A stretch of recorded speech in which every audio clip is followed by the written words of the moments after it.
beautiful morning here in Benin City, as our custom is to review top stories that made their way through the national dailies. And I'm Blessing Raji. As always, I won't be doing this alone as I'm joined by my co-host. And today we won't be doing this alone. We also have in the studio a human rights activist by name Solomon Ethiope. Thank you. Good morning. It's nice having you on the show. Thanks for having me this morning. All right. So this morning we have with us Tribune and Vanguard newspaper will be reviewing top stories that made the headlines on our newspaper this morning. To start with is a Nigerian Tribune newspaper. Right in front of our Nigerian Tribune this morning, we have Polytechnic students kidnap colleague and collect 2.2 million naira ransom in Ekiti. There you get it in page 7 of Nigerian Tribune newspaper. And also, right in front of Nigerian Tribune, we have APC stakeholders divided over tenure extension. And also we have Super TV CEO's debt. Police takes investigation beyond Chidinma. And Mr. Solomon Ethiope, I have this topic here, this story that really grabbed my attention. Then we'll be talking about this Niger Delta Avengers return threatening to cripple economy. What do you have to say about this Niger Delta issue, the Avengers return? Well, the Niger Delta issue is a very pathetic situation. I may not be looking at it critically from the Avengers angle. I'll be looking at it from the Niger Delta people. I don't know if you've ever been to the creek. If you've been there, you know that life in the creek is so pathetic. You notice that where people ease themselves, desiccate and all that, that's the same water from where they drink, they cook, and they feed from. Water is the life of the most persons within the Niger Delta, especially the creek areas. Their waters are polluted with what they call the oil exploration and oil excavation or whatever they call the grammars they put. Sometimes their seafood are destroyed. Same from that water that sometimes becomes so oily and greasy is where they boil to distill, and then they take their bath. They skate on same water, and yet that is the reserve. That is the golden egg, the golden goose of the Nigerian states. The Niger Delta area does not have enough bridges where you have waters. Yet the area that does not have waters have more than enough bridges. They call them flyover. And so that's actually what bettered the issue of the Niger Delta struggle. That they should build bridges where there are rivers and waters and let them be a part of the Nigerian states. If you get to the creek, you'll be amazed. You will weep. They don't have schools. Yet the people of the rich, the sons and daughters of the elites, feed on the very sweat and pains of the Niger Delta people, leaving them in their pains and penury and living in affluence in the areas where there are no waters. And that's what bettered the Niger Delta struggle, and then the ultimatum, then the Avengers, if you like. And so what are they agitating? They're asking that there should be better life for the Niger Delta people. And so when I hear them make some requests and agitation, sometimes, well, their mode and their patterns may be a little bit draconian, but sometimes when you also look at from where they are coming, you'll be pained. You'll be pained. Well, it's funny that you mentioned the Niger Delta struggle and everything that had to do with the Niger Delta. We recall some years back during Jonathan's regime when he actually granted amnesty to some of these Niger Deltans. A lot of people actually argued as opposed to what you just said now. I remember I was one of those people who came out to say, why are they granting them this amnesty? Why are they giving them tuition-free opportunities, What makes them different from me? Am I not also a citizen of the country? Why my parents, they are civil servants, they are struggling, they are doing all this, they are doing all that, and they still have to pay for my fees, my school fees from year one down to my final year. In fact, from even primary school down, and there's never been any form of, say, scholarship or whatever. And now this same set of people, you're telling me because you're mining crude oil from their states, you're granting them amnesty, tuition free, giving them allowances. Do you understand what I'm trying to put before you now? So there are a lot of people who have actually come out to say that, though some people have argued that it's okay or it's necessary for them to be granted these, some people are also of the school of thought that it's not necessary. We are all Nigerians, so if they should be granted this, it should be fair for everyone. What would you say about that? I think the most disadvantaged, most maligned, most abused, most maltreated set of persons in Nigeria are the Niger Deltans. Okay. Well, why so? Let me put the record straight. Okay. It isn't really good of Jonathan that granted amnesty to the Niger Deltans. It was late tomorrow Musa Yaradua that granted amnesty to the Niger Deltans for the was correcting it. Okay. But let me say that why I said that the most maltreated people not fairly treated by the Nigerian state are the Niger Deltans. It's the history of the Niger Delta people. I'll take you back. Niger Delta is one of the only areas where the minorities were made heads over the majority. Okay. I know you know where I'm going to. Okay, if you do not know, I'll give you an instance. How can you create a state and put a local government headquarters in a minority locality?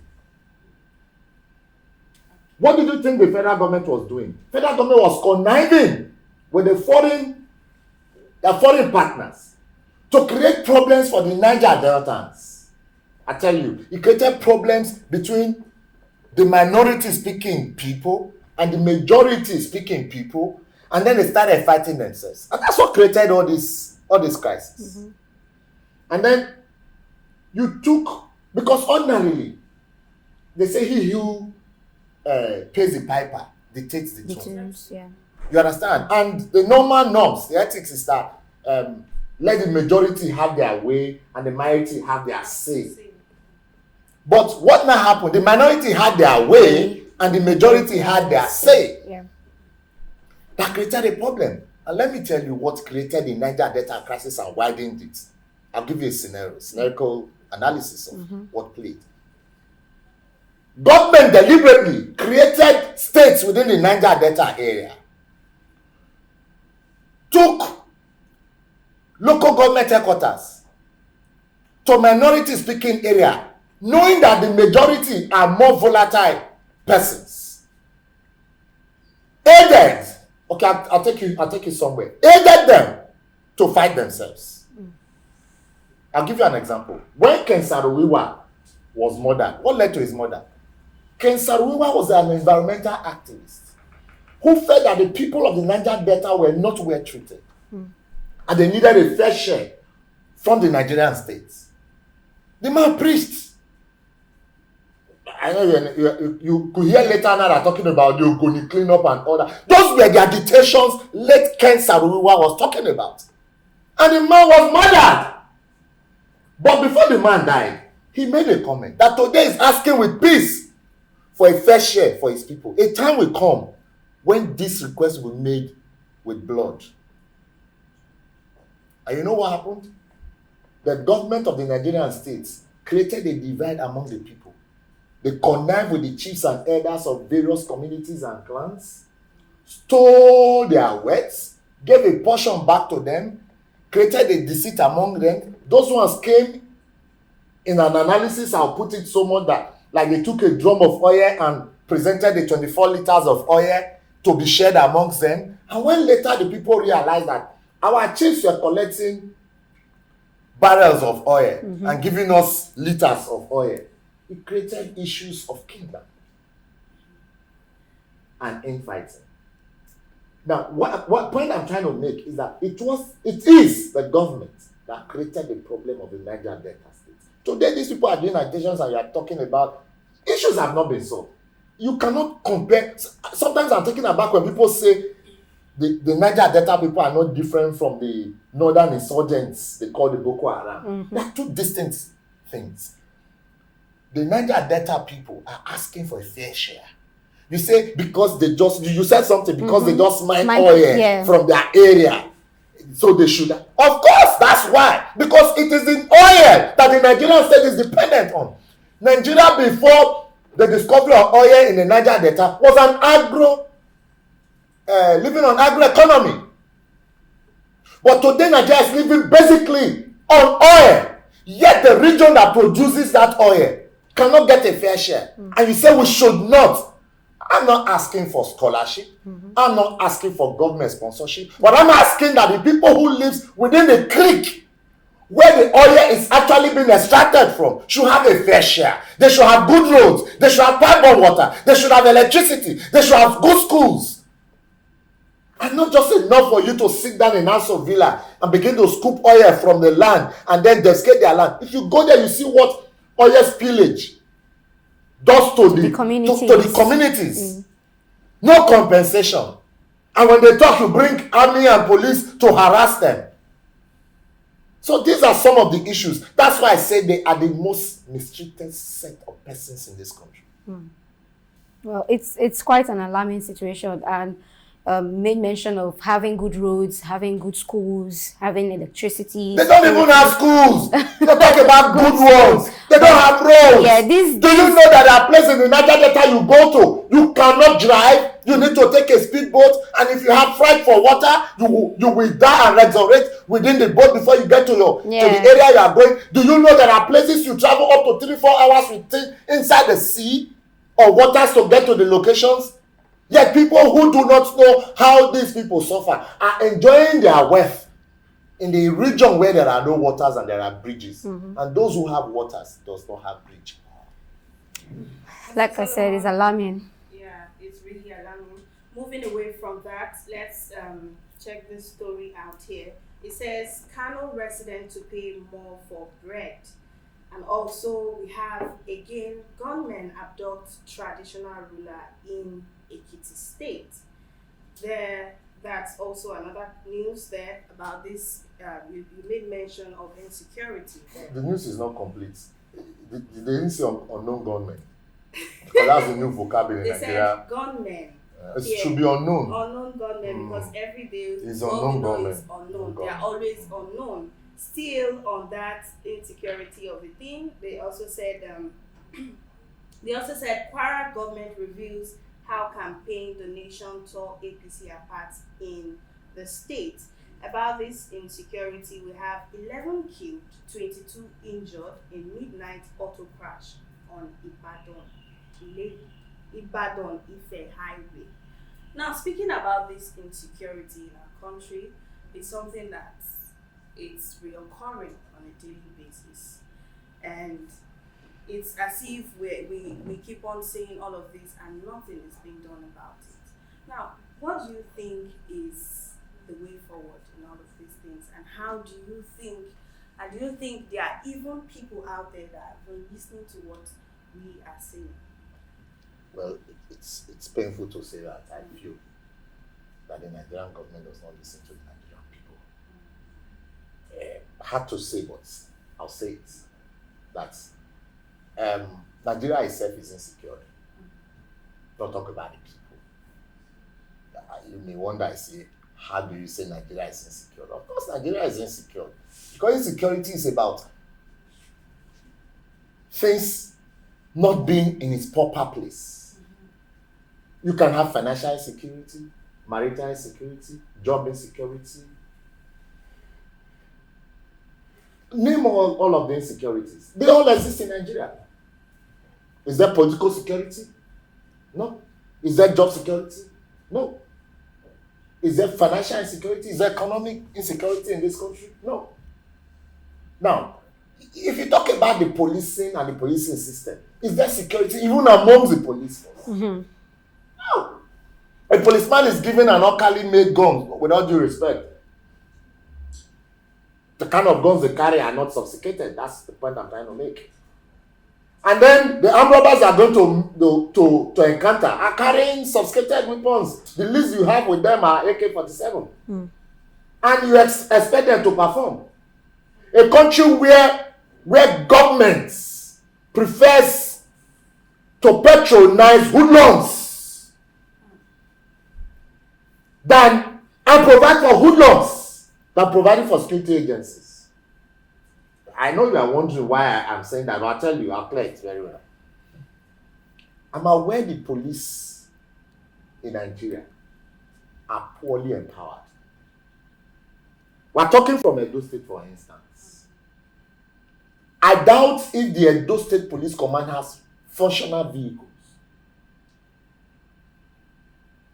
When I say functional patrol vehicles. But they have vehicles around that they use. They have vehicles, moribunds, non-functional. I use the word functional vehicles, patrol vehicles. I don't know if you have ever been in a situation where you needed to call the police. You will know what I'm talking about. Yet there's so much money earmarked for security purpose that they call security votes, accountable to all governors across the 36 states of the Federal Republic of Nigeria. And you're talking about insecurity running into billions. There are places where governors take as much as 600 million as security votes per month. So I don't get it. And that's why I said the Nigerian state in itself is not secure, because there's insincerity in the land. There's a huge gap between the people that are called the governed and the government. There's so much gap between promises and performance from the angle of government. Nigeria has become like a people conquered by the political elites. And I've often said that politics in Nigeria is a practice of witchcraft. So it's a practice of That's an interesting view. So how is that a practice of witchcraft? Practice of witchcraft. If it's not a practice of witchcraft, how can you imagine or how can you explain a people elected, in quotes, because most times it's elections, not just elections, yes, of course. A people so-called elected by a people, because democracy supposedly is defined as a government of the people, by the people, for the people. But oftentimes in Nigeria, it's become a practice. Democracy is a government of the elite for the elite by the elites. So, when I say it's a practice of witchcraft, how can you imagine they travel out almost on a daily basis? Some go on medical tours, medical trip, some go on holidays. Most of them, their children, 98% of their words are abroad studying. They know how it works. When they get outside the shores of the Nigerian state, they follow cues. In fact, they are disciplined. They carry their briefcases themselves. They humble themselves. But when they are here, they disturb the streets with sarin and police escorts. The same security they cannot provide for the common man, they provide around themselves. The kind of money they will not use in their entire life. Even that the generation yet untaught, not just to say unborn, cannot finish. They will acquire it and store it in Swiss account and UK and all the whatnots. And so you say that's not a practice of witchcraft. It is only a witch that you didn't do anything to that will want to kill you and find you down. So that's witchcraft. So with all of this mentioned now, is there a way out? Way out? Well, it's a hard nut to say there's a way out. But we are just hopeful. Nigerians are resilient people. Very optimistic people. Of course. So in optimism, I say yes, there's a way out. There's a way out when Nigerians begin to take responsibility for their actions. And what are their actions? The actions starts from voters registration. Okay. Voters apathy. And voting in its actual self.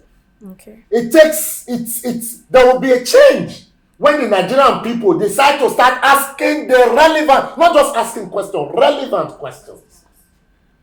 All right. There are streets in your area that you see signposts that this road is being constructed. You don't ask questions. That signpost is there, it's been there for 3 years. The road, in fact, sometimes when you read on news, you discover it has been commissioned, but the road is yet to be done. And you're not asking questions until Nigerians start waking up to their responsibility of asking government to be accountable for their actions. Then there will be a change and there will be a way out. All right. So we're going to stop you there for a bit because voters registration and voter apathy is a topic we're going to explore shortly during the course of the program. But now we're going to focus our attention on the Vanguard newspaper. So I'm going to be reading some headlines and then we focus on a particular story just for the sake of time. The first one here says, Amechi calls for fair treatment of seafarers. And the other one says, Lasu, Sanwo-Olu appoints former AG, 12 others as members governing council. And the next one says, pension funds investment in equities up 70.4% to 830.6 billion naira. And there's a breaking story here which says, tension in Osun community as gunmen abduct Fulani settler's daughter. And, coming down here, this one says, drop draconian MPC, NBC bills. And on Twitter ban, it says, social media, most potent weapon for good evil must be regulated, said by Baja. And Yaya Bello tax African leaders on youth entrepreneurship. And fuel subsidy, says, this one says, fuel subsidy must go to move economy ahead, says the federal government. And Lagos PDP chairmanship judgment, let's close ranks, Owo Cornea appeals to members. And then there's the issue of the Super TV CEO's murder. And, this other one says, troops fall attack on Kaduna community. In fact, when we open our national newspapers every day, day in, day out, the top stories are bordering on insecurity. And just last week, I think it was yesterday or the day before, Saturday, I saw a post put out by the federal government through its media aid. And the post said that the war on drugs in Nigeria is far more outweighs the war on insecurity. And I was trying to balance that up in my mind. So you are the activist here, you are the analyst here, so I'm going to throw that question to you. What do you think about that statement, that the war on drugs outweighs the war on insecurity in Nigeria? I mean, we've been in Nigeria, in fact, since the time of Goodluck Jonathan. We have been seeing how the Boko Haram, every other minority group have been coming together, the bombing in Abuja, everywhere. And when he came into power, that's President Buhari, the first, in his manifesto, the top agendas were tackling insecurity and restoring Nigeria's economy. And now for him to come out to say... Creating a diversion. Just analyze this for us, please. Well, it's clear. It's creating a diversion. I've said it. It's creating a diversion. If not creating a diversion, how would you say war on drugs? Of course, there's so much problem with the issue of drugs. And yes, we cannot dispute that. What leads to drug taking? Let me tell you. Let me put it clearly. Sometimes when you see these young persons going into drugs, it's as a result of frustration. Some people go drinking and smoking when their mind is heavy. So they need something to douse tension, to perhaps knock them off. So they take a shot, it's not enough, they take another, and another, and another. And sometimes they take hemp or they take whatever other drug they feel can inhibit flow of impulse and then, tranquilize them, so to speak. Mm-hmm. As much as drug abuse is an issue to be tackled, you cannot say it outweighs insecurity because it in itself is an insecurity issue. Yes. Of course. So when you are not saying your wearing of shoes is not part of dressing, that dressing is better than wearing shoes, it doesn't make sense. Because in your dressing, wearing of shoes is a part of it. So you can't say drug issues outweighs insecurity because drug issue in itself is insecurity. I saw on social media only yesterday or the day before, and yesterday especially, there was a viral video of some young girls exchanging bottles of different kind of liquors. Yes. It was going around, round the clock amongst them, and that's the norm now. I've also seen some time ago a mixture by young boys, different kinds of mixture, and then having taken somewhere like, going crazy and mad and all of that. That's drug abuse. Drug abuse is not just about tablets. It's not just about hemp. It's not just about alcohol. What leads to it? Frustration. You see, what the Nigerian government is yet to understand about insecurity is that it's a chain reaction. Of course. Now, we're in a nation who does not care about its citizens. And so in turn, the citizen grows up without having gotten anything from his country. And he or she feels not obligated to do anything for her country. You get it? So it's a chain reaction. Now, this is how it is.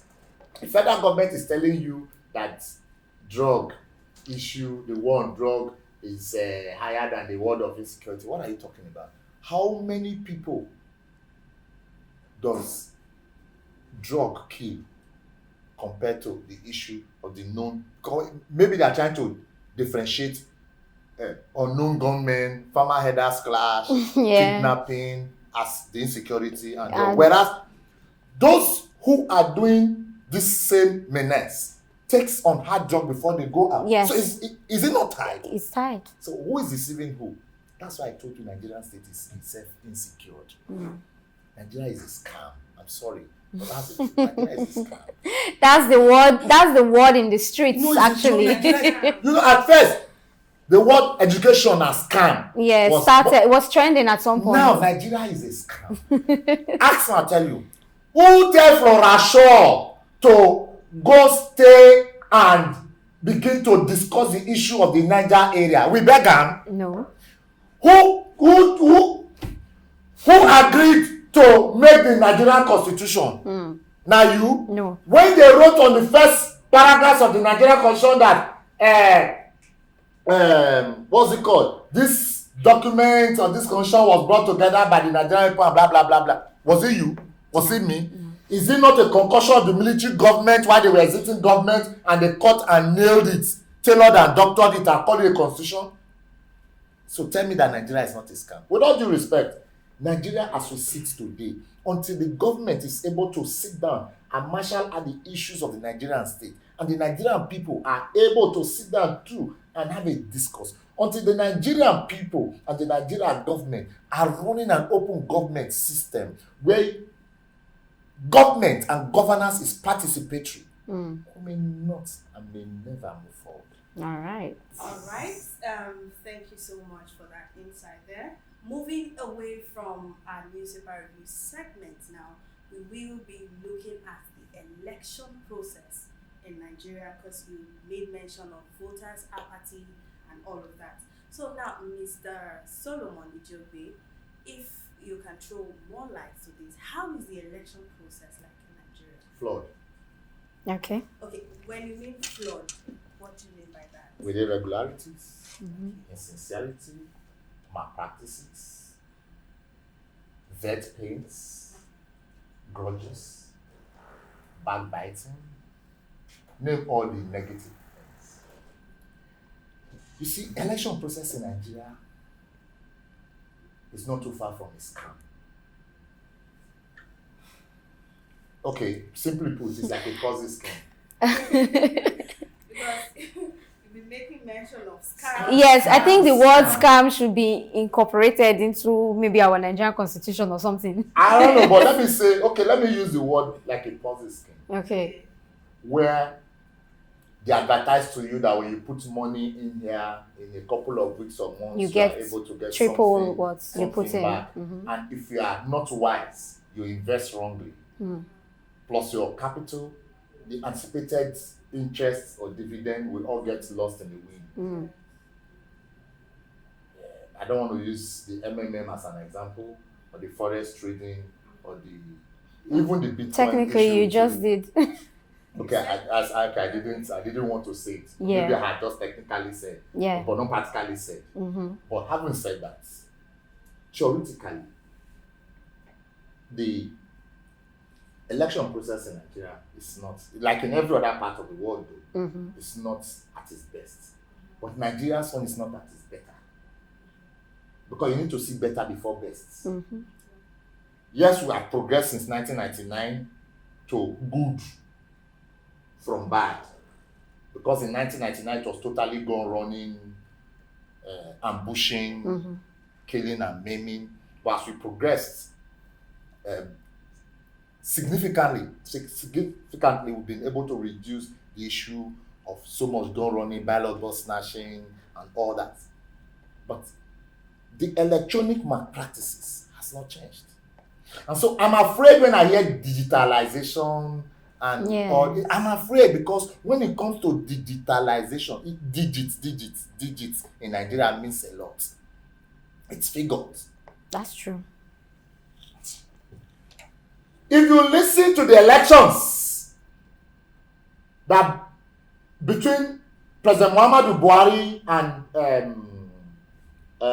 Atiku Abubakar. Alhaji Atiku Abubakar, if you realize the issues that were being argued, or the issue of cyber rigging, that there was a portal that was hacked, there was a cloud account that was rigged and all. I don't know if you get it. Yes. And today we say we are progressing. Now let me say this again.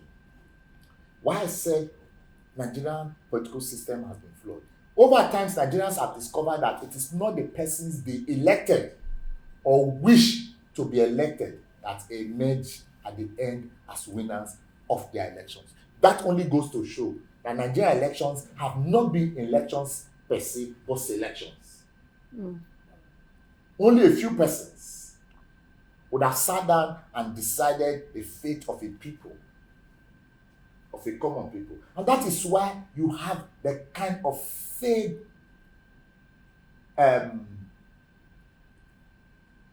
electoral system and the legislative arrangements in Nigeria.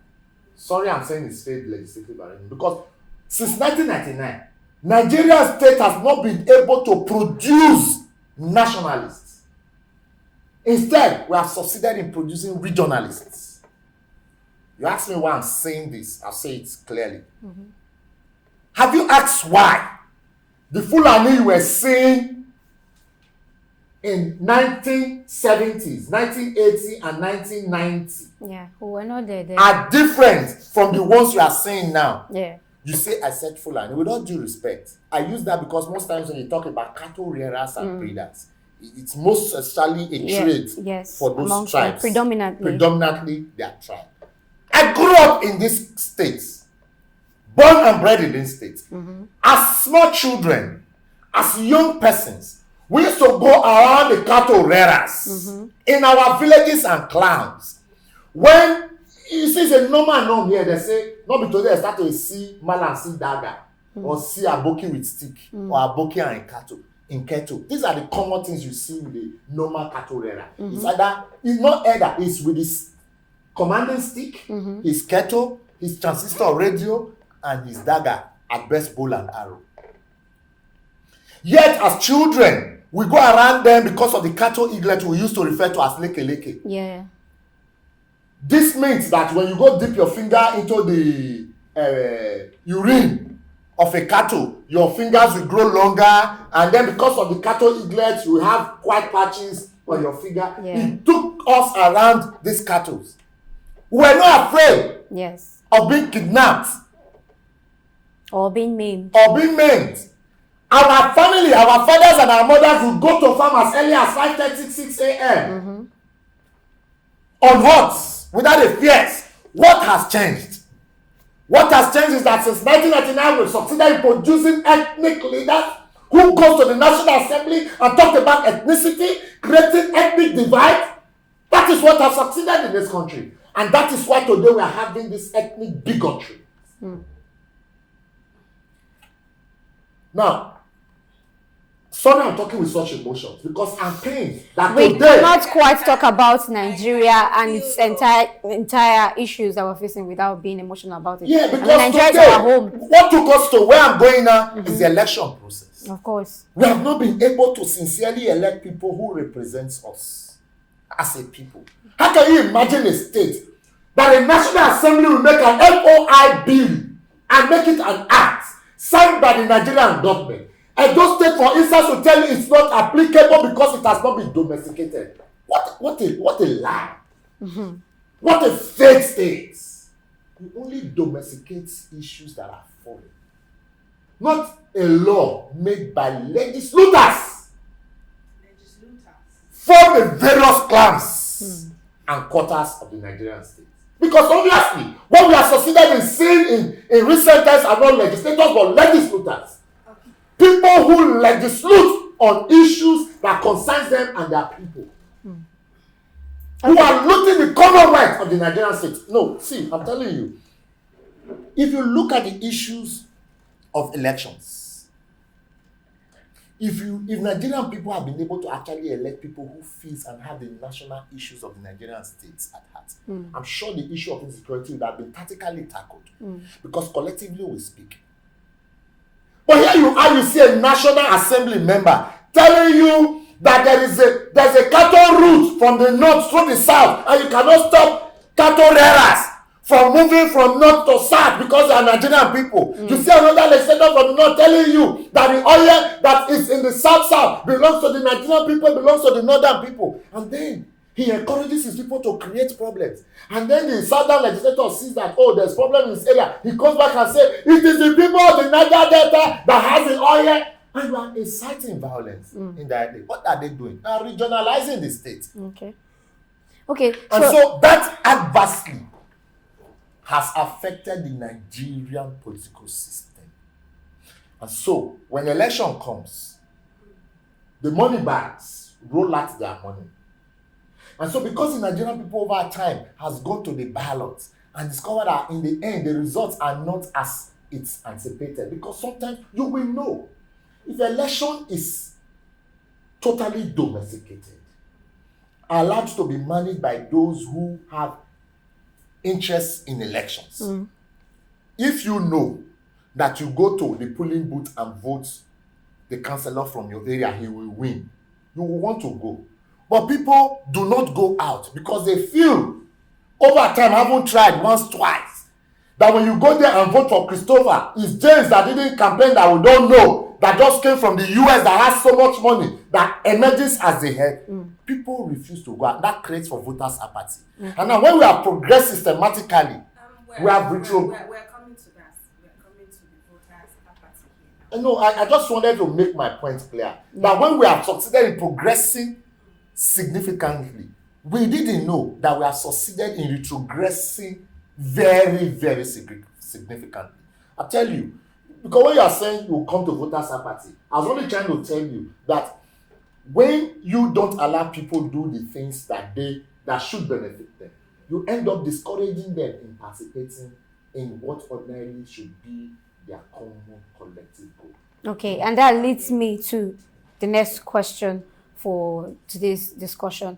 You just mentioned people being reluctant towards casting their votes simply because they are of the impression, very strong impression, that their votes does not really count. Of course. Yes. So now, I think it was yesterday I saw on the news, online newspaper, and they said that INEC has come up with a new means or a new device for voters registration and all that. So personally, I think that all these new changes, so they are going from the old method to a very brand new method. All these changes are geared towards improving the electoral processes. Would you agree? No, I don't. Okay. You wanted to ask another question too. Does our vote even really count? I'll marry the two questions. All right. And I'll answer it. And answer you directly. Not really. And it's saying that you are talking about digitalization of elections. I'm married to building railway from Nigeria to Niger. You ask me, how does it correlate? Correlates. What the INEC wants to do is a building of a common people who feels that their brothers and sisters outside the shores of Nigeria should participate in the electoral system of the Nigerian state in order to influence those who emerges. Why? Ask me, I'll tell you. Recently, I was watching a replay, though, of somebody from the north, an elite, who says that the Nigeria 2023 elections must be given to the north, that the north has not completed their attempt. And he was asked what time. He said, good luck, Jonathan robbed their tenure. Oh, wow. After late Umaru Musa Yar'Adua's death. And so they need to complete it. And he went further to say, election is about numbers. And the north has the numbers. Oh, wow. I tell you, I'm from Edo State. I'll tell you clearly, we do not have a functional railway line in Edo State. Do we have? No, we don't have. Yet, the Nigerian government is not bothered about the Edo State citizens and indigents who some do not know how a railway line looks like or how trains look like. Yet, you are building a railway line from Nigeria to Niger. Convince me, please, convince me that they are not doing a portal called digitalized portal for Nigerians, in quotes, have ease of registration for their brothers outside the shores. Because very soon you hear about the diaspora registration. That is good for Nigerians who are abroad. What determines you a Nigerian? Does your national voters card, your identity card, does it count? I'm sure I did mine over 8 years now. I have not been able to get my permanent not voters card, identity card. The NIN. That slip. The NIN, NIN. Why has NIN become an issue in Nigeria today that it must be linked to your SIM card that you can buy 100 naira on the street? Tell me, what is so particular about them? Have you noticed that the northerners are not queuing up for NIN as the southerners are? Why is it so? What happened? Who played the games?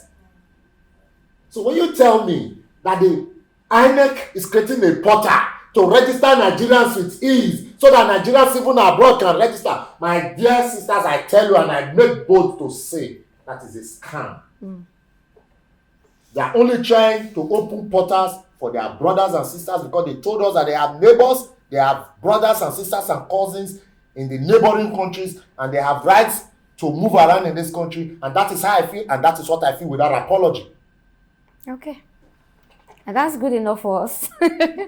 That's good enough for us. It has been a very steamy conversation with you, honestly. And I love the fact that you're very, very vocal about your opinions. That's what we really need in this country because, like I always say, we are a praying nation to the extent that we pray over everything. On issues that we're supposed to act, we shy away, we relegate, and then we go back home to pray. God, please, let it not be this way. It is already that way. So when I see people that are vocal about their opinions, it just warms my heart and it gives me the assurance that there are people out there that understand what ought to be done. And very soon, we will stand up for what is right for us as a country. Lastly, what measures do you think have been put in place to encourage voters' registration? Because today begins the process. So what measures do you think? Because so many people out there, they are even yet to collect their ID, voters card now. So what do you think, what process, what measures? Measures are that INEC should be an agency of the people, for the people, by the people. You ask me, how do I mean for the people, by the people, for the people? First measure, let the INEC head and residents be people-oriented, the resident commissioners be people-oriented selections. Until the Nigerian people are responsible, like you elect the presidents and the governors, are responsible for the nomination, clarifications of the INEC boss, not just an executive fiat appointment. We may not get there. Let the appointment or selection process of the INEC boss be a people-oriented selection process.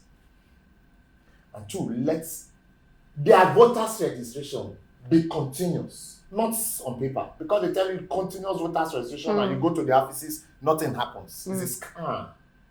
Sorry, you said it's become a common word here because I don't know how best to describe what happens in Nigeria. Now you're talking about remedies and how we can get there.